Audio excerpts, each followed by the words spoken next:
All right, I'm just going to start off by asking all the young people to come to the first two rows. Just everybody who's sitting in the back, if you guys want to come up so I can talk directly to you.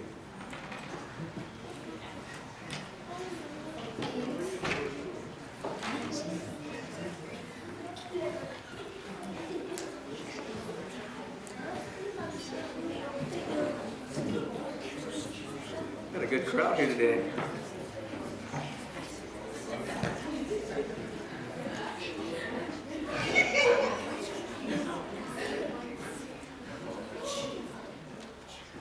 We're going to actually start off with a quick video clip that's going to illustrate some of what I'm going to talk about today. So if you want to play that.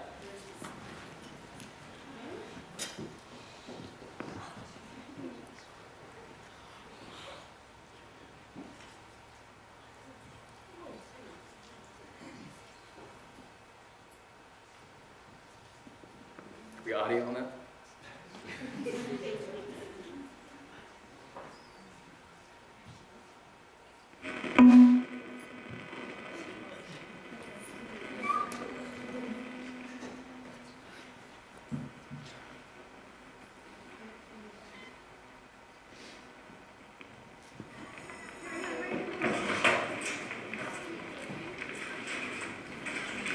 You think he'd get at least one right? He got one right last time because he was trying to put down the wrong answer. Hey Carson, we know you're the dumbest kid in the class, but did you hear what they said on Cronkite last night on the news? You're the dumbest kid in the world. He hit him! He hit him! Denny, how could this have been an accident? It was almost an accident. I never would have hit him if I remembered I had the rock in my hand. The boy had 5 stitches and his parents are very upset. I'm not sure how to discipline your son, Mrs. Carson. I'll handle it. I'm also very concerned about his grades. Have you seen his latest report card?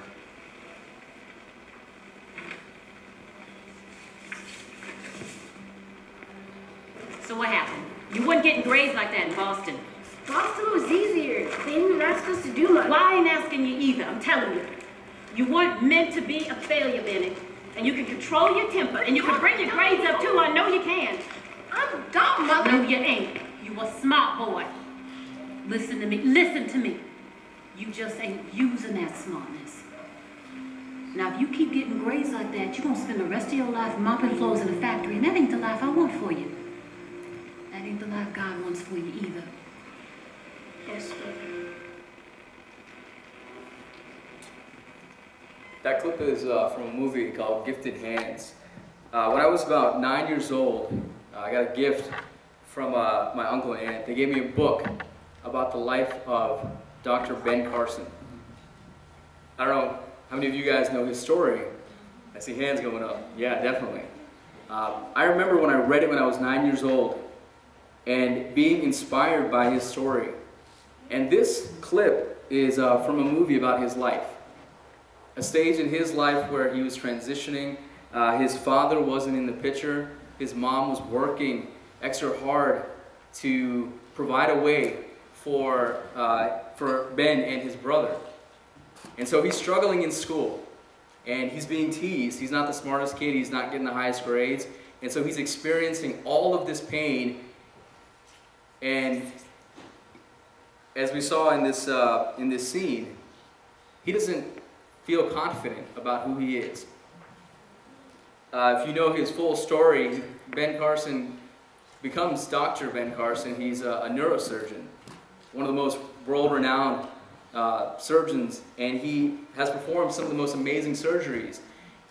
And as it's told in this story and also in the book that I remember reading when I was a kid, he gives credit to his mother, and then of course to God, for bringing him through that stage. And for you young guys, I think when you look at your life, there are going to be moments where you're faced with, how am I going to overcome this challenge? And you're going to have bullies, you're going to have situations where you're going to have to deal with people, and how do you overcome those challenges? I know that's something that is hard to achieve in our life sometimes, right? We're put through things and we don't know how to overcome those obstacles. And that's what I want to talk about today. To begin our discussion, taking from Hebrews chapter 11, if you guys want to turn in your Bibles to Hebrews chapter 11, we're going to have a discussion about faith and the qualities of faith that Jordan, Bradley, and Daniel had so beautifully put together this, during our Bible study time. There are qualities of faith that carries us. There are things that we're taught about faith that gives us a confidence unlike anything else. We're taught in this world to have confidence in ourselves. That's important. We have to have confidence in ourselves. I see some heads shaking. Yeah, exactly, right? So we have to have confidence in ourselves. And what we find in the Bible is we're taught that there's something that we can have confidence even more. We have a God that we can be confident in. Okay, so we're going to start with verse 1 of Hebrews chapter 11. It says, "Now faith is the reality of what is hoped for, the proof of what is not seen." Now there's two parts to this verse. There's the first part that talks about having confidence in a hope. What is that hope? We are taught, or the Bible shows us, that our hope is in Jesus Christ. That He came into this world and provided a way through His sacrifice. And that's the hope that we have. And that's what we are promised over and over again. That we have a relationship that we couldn't have if it wasn't for Him and what He did on the cross for us. So that's the hope that we have, and we can have confidence in it. Now the second part is what I'm going to focus on today. Some translations use the word assurance. I think that's what we have up there. We talk about having assurance in the things not seen. What's not seen and what's assurance? Those are two things that I was trying to understand and what we're being taught about faith through those two things. So the first thing, what is assurance? One of the definitions that I found says to have confidence in an even more open way, to look at it as freedom from doubt. To have complete freedom from any doubt. That's what assurance is. Now the second part of that is to have freedom from doubt in things not seen. What does it mean not to see? And I racked my brain as to what that unseen is. And I think it's talking about our future. We don't know what's ahead. We don't know what's coming next. We have a hope. We know the great message that we're told of, that God has given us salvation. But what is today? What does our life look like today? How do we overcome the little challenges today? And I think that's what the assurance is all about. To be confident that even in the day-to-day, in the tomorrow, how am I going to stand up to that guy or that bully? Or how am I going to be a Christian in front of my friends? Or how am I going to be an example to other people? That's what we're told here, to have assurance in the things that are not seen. We don't know what tomorrow is going to look like, but we can have confidence in God. Okay, so that's what we're going to focus on. And I took that passage specifically because when you go further down, there are so many examples, biblical characters who exude this idea of living with confidence. Okay, so we're going to look at a few examples real quickly, and then I'm going to carry us into the main point of this conversation. Verse 7 says, "By faith Noah, when warned about things not yet seen, in holy fear built an ark to save his family. By his faith he condemned the world and became heir of the righteousness that is in keeping with faith." So, you guys know the story of Noah? Yeah, everybody knows Noah, right? The amazing part of that story for sure is that Noah is being told, instructed by God to do something that has never been seen, never been done before, that there's going to be a flood. And for hundreds of years, he is being instructed to construct an ark, something that makes no practical sense. And he's doing it just on the faith that he has in God. And he's laboring, and people are making fun of him for doing and making this ark. And they're asking him, what's the point? It hasn't rained in years. And yet he continues on. And what happens with Noah's life? That he has faith in what God told him to do, and he proves that his plan would be followed through in that moment. And so Noah attained the purpose that he had for his life by obeying God. Verse 8, it reads, "By faith Abraham, when called to a place he would later receive as his inheritance, obeyed and went, even though he did not know where he was going." Here's another example of a life where God is telling him to do something, doesn't make a whole lot of sense. He grew up in one place, and then suddenly God says, "I want you to go to this land that I have set out for you." And so he picks up everything, takes his family, and he heads out to this land that he's promised, but not really knowing what the journey is going to be all about. He doesn't know what's ahead, and yet he obeys, and he trusts and has faith in God and this confidence. And God once again proves an example through Abraham's life that he has something for him when he trusted in faith. Now the last one I noticed here is verse 21. Verse 21 says, "By faith Jacob, when he was dying, blessed each of Joseph's sons and worshipped as he leaned on the top of his staff." Now, this is going to be the focus of the remaining time here. Jacob, the father of Joseph, the relationship they had was a very strained one. It was a difficult relationship. Joseph, the character of Joseph, had a tough relationship with his brothers. You guys know Joseph's story? Yes. See some hands there? Yeah, Joseph went through quite a bit, right? He went through a lot in his life. And this verse is actually talking to one of the last moments of Joseph having a moment with his father Jacob. Okay, and we're going to look at Joseph's life, and we're going to spend some time there and see all the things that happened that created this moment and brought us to what we can draw from it in terms of faith. Before I do that, just to make one last point in this section, what is the one consistent thing that you see in all of it? Each of these verses begins with the words "by faith." It was their faith that got them through, right? It was their faith that brought them through each of these situations. It didn't make sense, we're Christians, or God is calling us, and we don't really know what it's all about, or what He's telling us to do, or why we need to be that kind of a person. When people are being mean to us or rude to us, why are we supposed to be better than all of that? We have to be true Christians and to care about His Word. That's a tough thing, right? And yet each of these individuals lived by faith. Okay? And then we're going to focus in on Joseph's life. How much faith did his life take? I mean, it was a lot of faith that went into what happened over the course of 13 years and for a long time afterwards. But we're going to focus in on those 13 years and what happened in his life. Okay? Joseph's story goes from Genesis chapter 37 through 50. We're going to begin at the very end, though. We're going to start at Genesis chapter 50, verse 20. So if you guys want to turn there.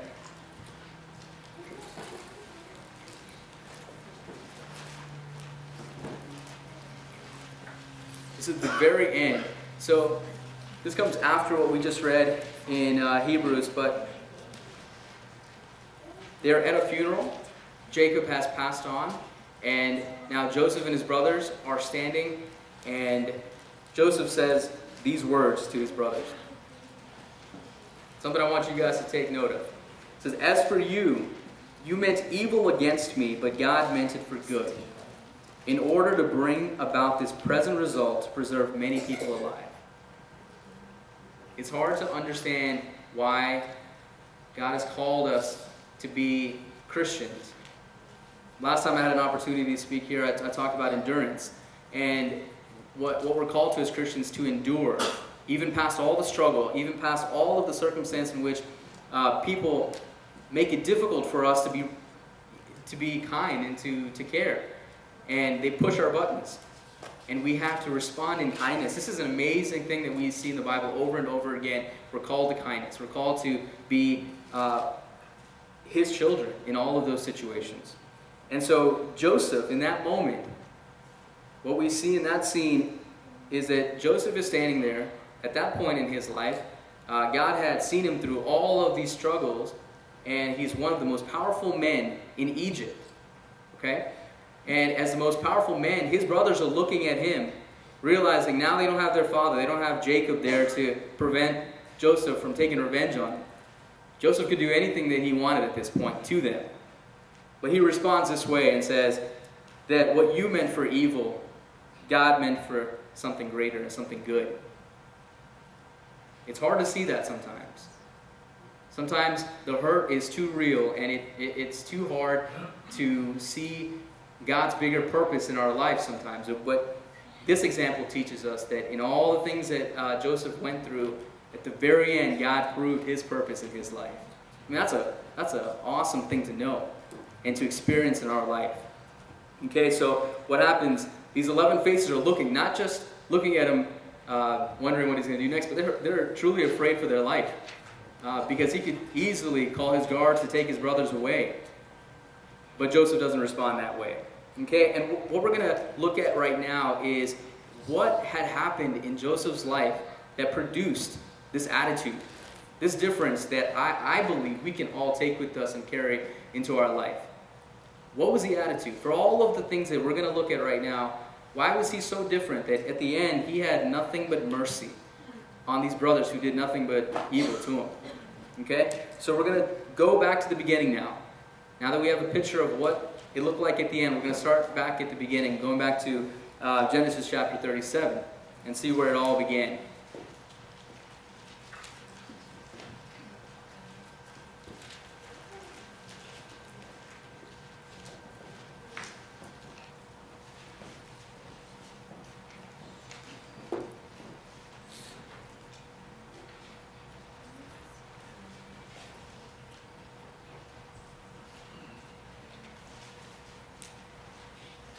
Beginning of the story begins in chapter 37, as I mentioned, and it actually begins with the family feud.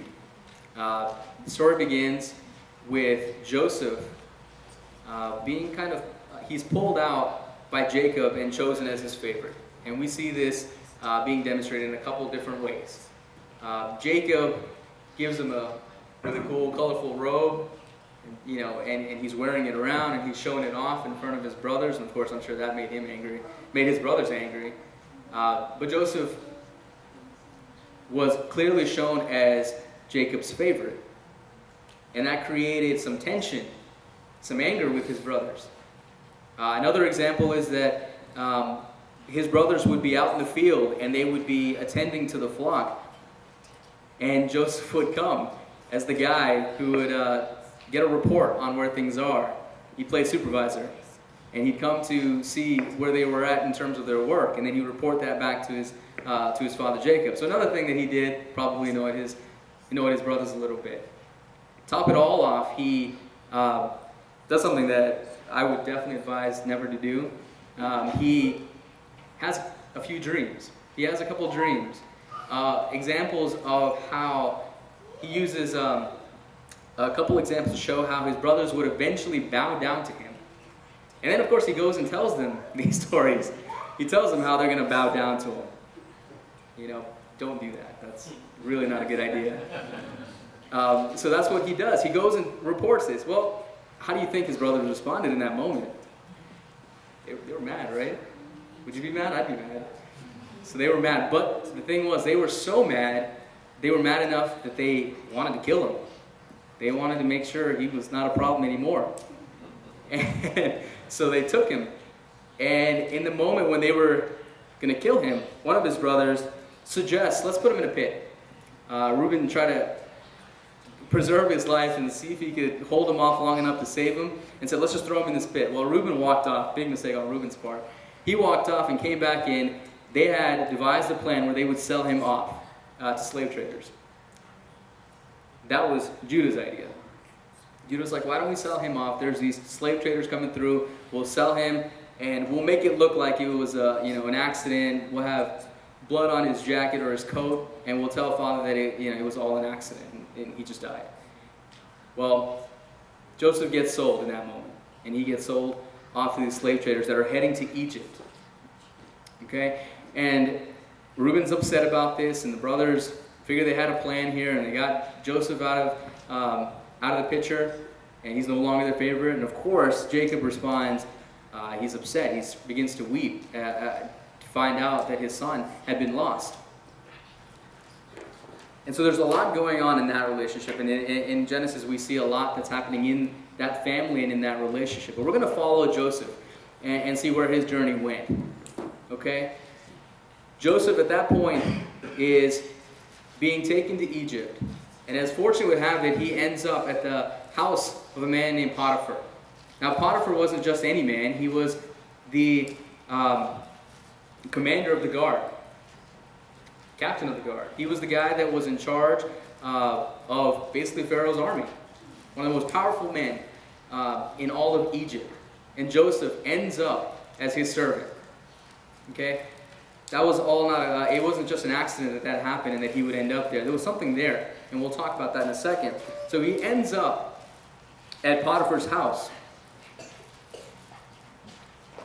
And over time, what happens is that Joseph, being Joseph, continues to prove himself.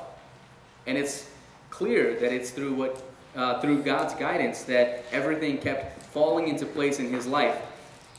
Joseph begins to show his abilities, his leadership, his administrative abilities, and Potiphar sees that in this young man.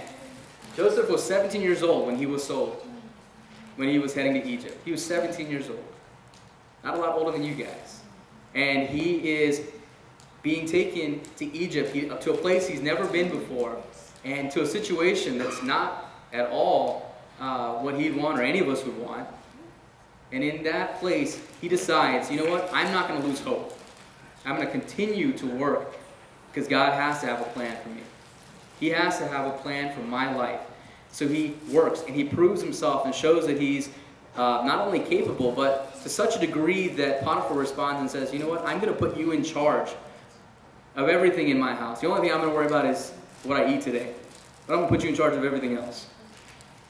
And so Joseph becomes one of the most important people, and he's mingling with the royalty of Egypt and all of these important people.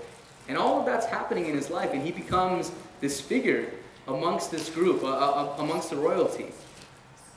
And that's to make the point that even though his brothers, what they had done to him was done out of evil intent, God had something bigger, and he is faithful.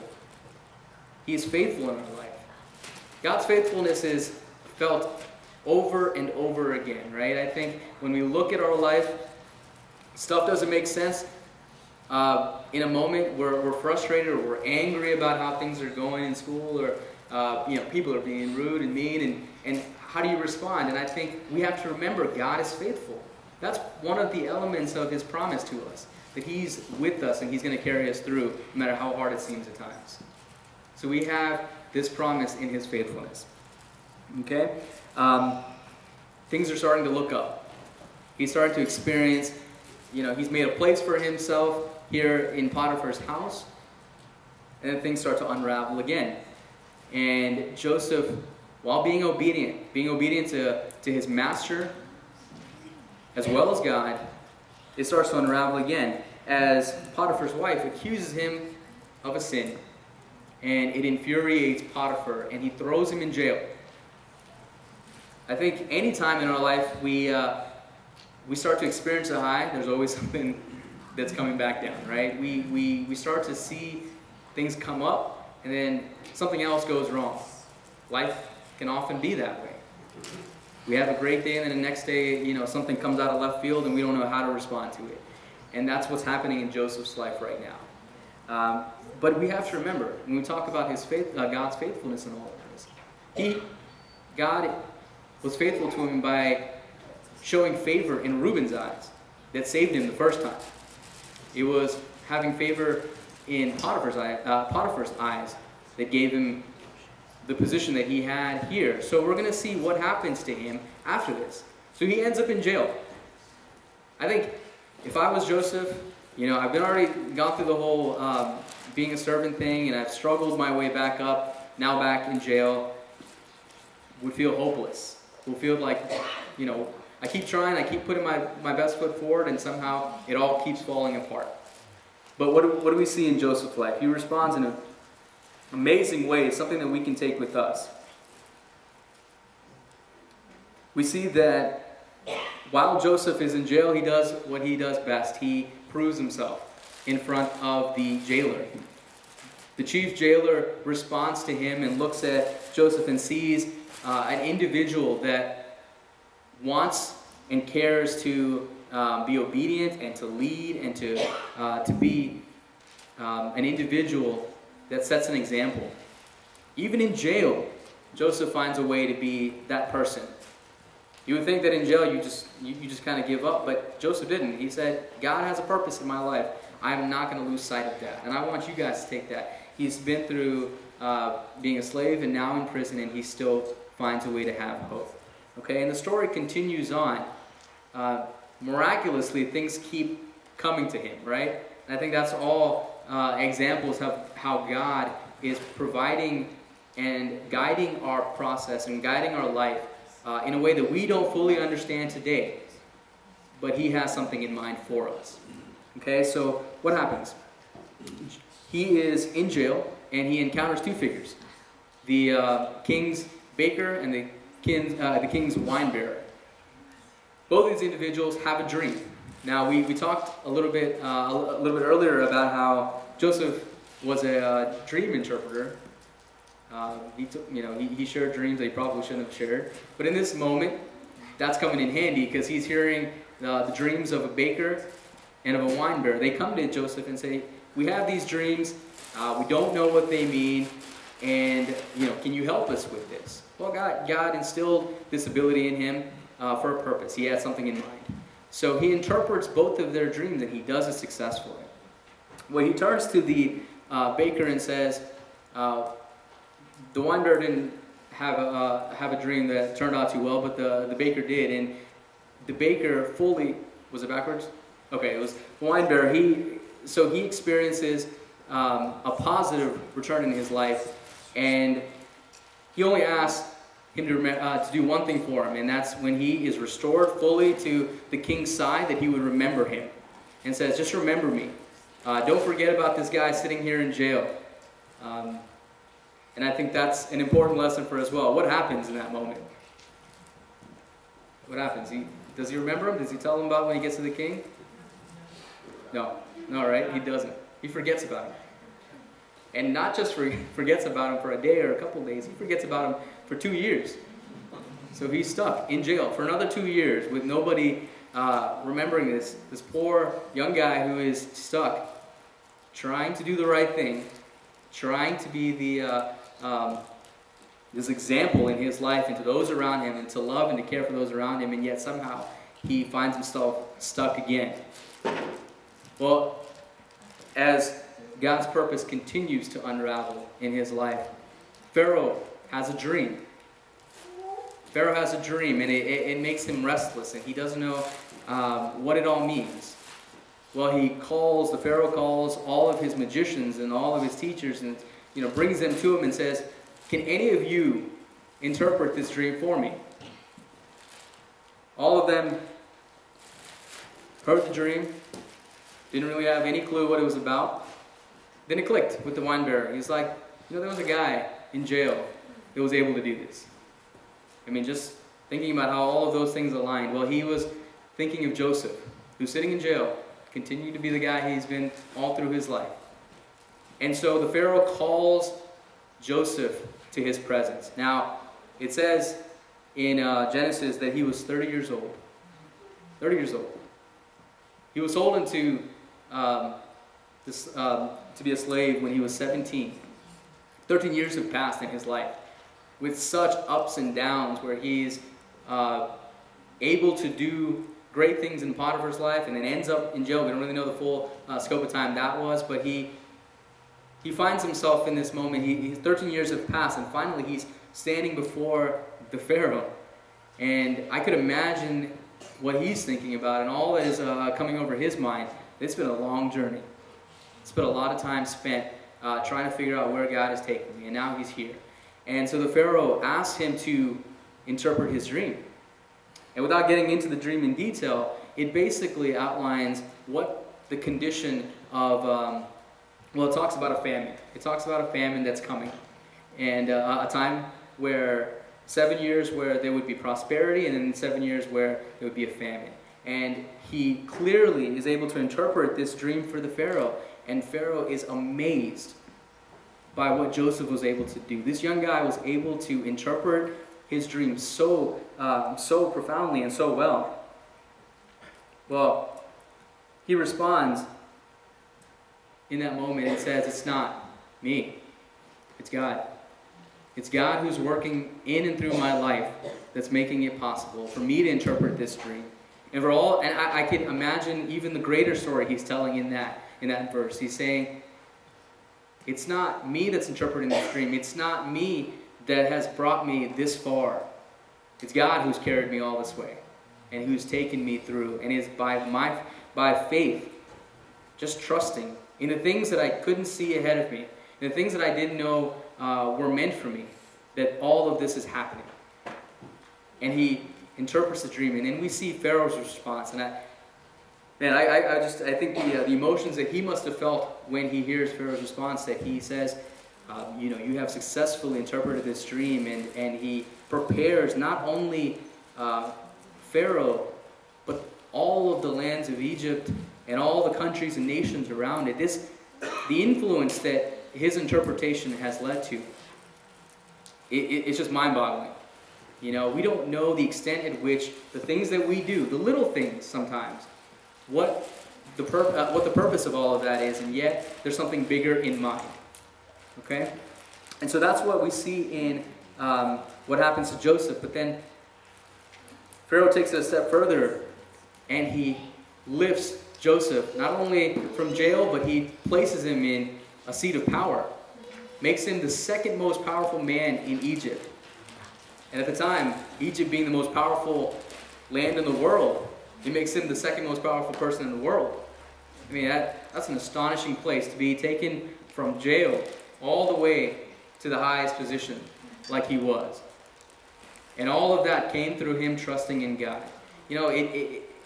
13 years had passed. Time had gone, and it didn't make sense. A lot of things were difficult, and you struggled through things. We don't know. We have to trust. We have to have faith and confidence that God has a bigger purpose in mind. And I want you guys to continue to carry that message with you.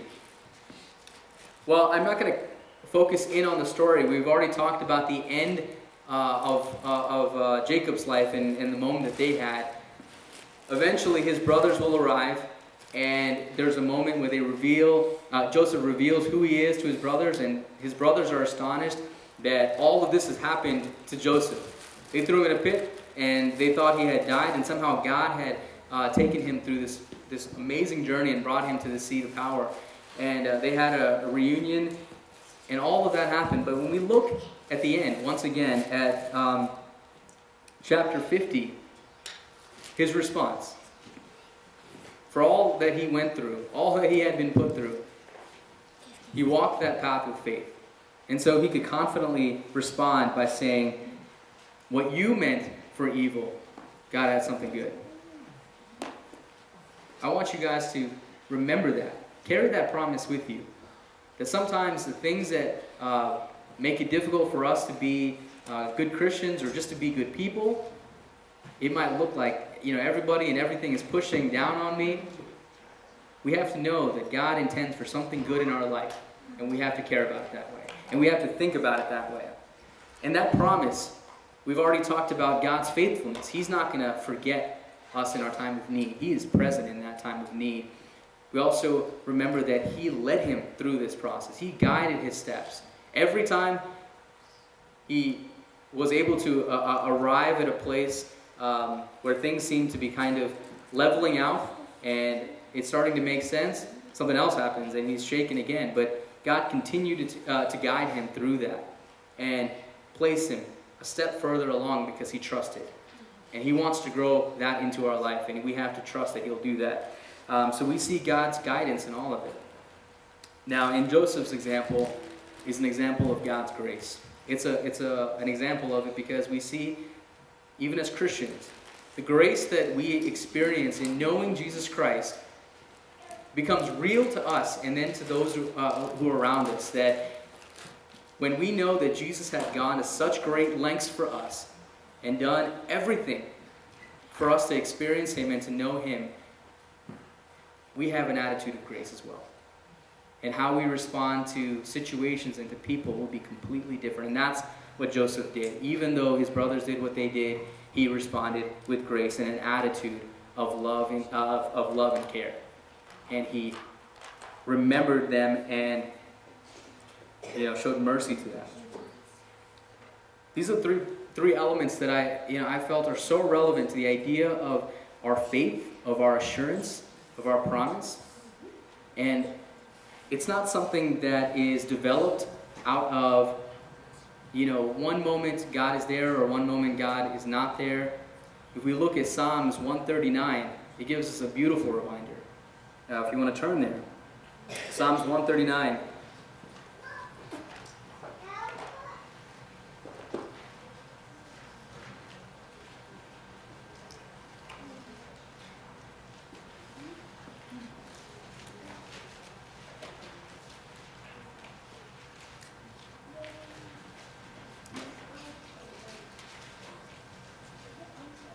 (13 and 14). For it was you who created my inward parts. You knit me together in my mother's womb. I will praise you because I have been remarkably and wonderfully made. This is all of the moments of our life, all the things that seem like they don't make sense. You have to remember that God knows our life before we've even lived it. He knows the stuff that we haven't seen yet. He's seen it all. He's seen so far ahead, not only into our life, but the impact that we can make. And He reminds us here that He's the one that created us. And He's going to use our life if we give it to Him and say, Lord, we trust you. If we give our life to Him, He's going to use it for something so much greater than we can imagine for ourselves. And that begins here, way before we were born. So that's one element of remembering that God has something bigger for our life. And I want to end with something we read in 1 John. 1 John chapter 3.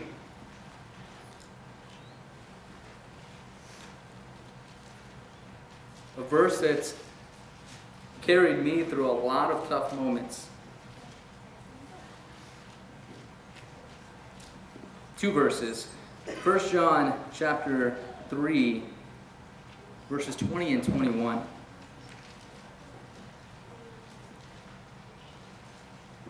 If our heart condemns us, we know that God is greater than our hearts, and He knows everything. Dear friends, if our hearts do not condemn us, we have confidence before God. Now, I've actually been reading this verse backwards for the last couple of days, and I find it very revealing. Verse 21 again, it says, "Dear friends, if our heart does not condemn us, we have confidence before God." If we are confident about His promises and we understand and things are going well, and we believe and we know what God is doing, it's a wonderful thing. We start to see the benefits of that in our life. We start to enjoy all the things that He intends for our life. Verse 20, if our heart condemns us, we know that God is greater than our hearts, and He knows everything. I think this is one of the most challenging things. It's one thing for us to understand circumstances and push back on circumstances even when they're difficult. But when we lose inside of ourselves a belief that we can do it, He's reminding us that even our heart is not bigger than His promises. Even how we feel today is not bigger than His promises for us. So if you feel down or if you don't feel like you can do it, remember His promises are even greater than that. He's assured us of something bigger than the insecurities and the fears that we have in this moment. He's bigger than all of that. And we have to know that He's going to carry us through. We saw that in Joseph's life. We see that in our own life. I believe that when you guys are in school and when you're experiencing things and good and bad, and sometimes you feel good, sometimes it's hard to go to school one day or to deal with a situation, but remember, God is with you. He's right there with you, and He has not forgotten you, and He's there. And all He's asking from us is to live our life by faith. What does it mean to live by faith? Is the example that we see in Joseph's life. He's teaching us how to live by faith. And what we saw at the very beginning, that he could say with such confidence that no matter what evil comes or what people do to me, something good. God has something bigger. It's not about you or anything else, but what God has intended for my life. And so I'm going to live by faith. I want you guys to take that with you this week, that we're going to live by faith. We're going to live by faith. Okay? And the first verse in chapter 3, I'll end with this. Look at how great a love the Father has given us, that we should be called God's children, and we are. Faith begins by first accepting Jesus Christ into our life. It began at that moment. And if you don't know Christ, to know Him is to experience God and to experience the security of being, to know a God who wants a relationship with us. He's not this being that is so far away, and God is not somebody that we can't that we can't have a relationship with. He has sent His Son into this world for us to have that relationship, and He wants to have that place inside of your life and to have that place in your heart. So it begins by knowing that God has loved us. He's loved us by sending His Son. He sent His Son to make a way for us to have this relationship. So if you don't know God, I would say this is the greatest thing that you can do, is to accept Jesus Christ into your life and to know that God is faithful. The promise that He makes to us that He's going to be faithful. He's going to be there through all of our struggles. He's going to guide us through that process. And then, of course, when we can't figure it out or we don't know what's next, He's going to provide His grace. And He has provided it on the cross, but even in the days, even in each day, we know that His grace is there. And He continues to bring us back to Him. Okay, so that's what I want you guys to take away this week. Okay? Through circumstances, through bullies, through struggles, through whatever it is that you're going through, God is there. Have faith in Him. Trust in Him and know that He is the one that will carry you through each day. Okay? All right, let's just close this time in a word of prayer. Lord, we just thank You for the example that we see in Joseph's life. Lord, it was You who brought him through all of that. It was through his faith and knowing that, God, You had not abandoned him, no matter how far he had felt like he was removed from everything. God, you were with him through all of it. And I just pray that in our life, we know the same, that God, You are with us, that You haven't abandoned us, and that You mean to have a relationship with us, and You intend to do something amazing in our life. And we trust You, God. We trust You wholeheartedly. And we place our life at Your feet and say, God, use us for Your purpose, God. We just want to know You and to experience Your love and to share that love with the world. God, we just thank You for this day and then all that You've blessed us with, and just pray that You will guide us in each day and every moment. We thank You for this afternoon and all that You've blessed us with. We pray all of this in Your Son, Jesus Christ's wonderful name. Amen. Amen.